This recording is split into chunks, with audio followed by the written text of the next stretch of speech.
In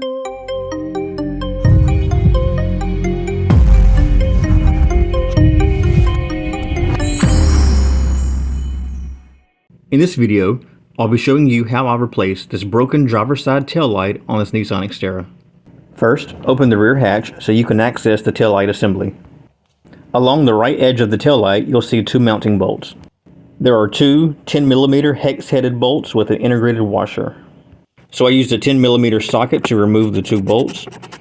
Once they're out, you'll need to gently pull the taillight straight back towards you. It's held in by two plastic guide pins, so it might feel a little snug.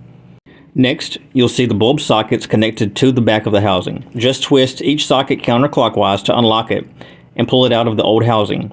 Be careful not to tug on the wires. You can reuse your old bulbs if they're still good, or take this chance to swap them out with new ones.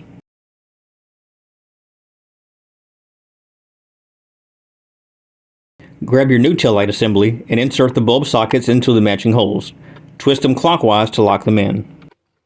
Then you'll want to route your wiring in the channels around the bulbs. I also took this time to clean the dust and debris from behind the taillights.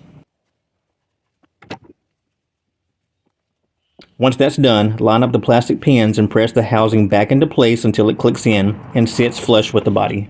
Now, reinstall your two 10mm bolts using your socket wrench. And that's it. You just replace the driver's side taillight like a pro. This is a super easy fix that anyone can do, and it saves you time and money. If you found this video helpful, hit the thumbs up button and subscribe for more videos like this.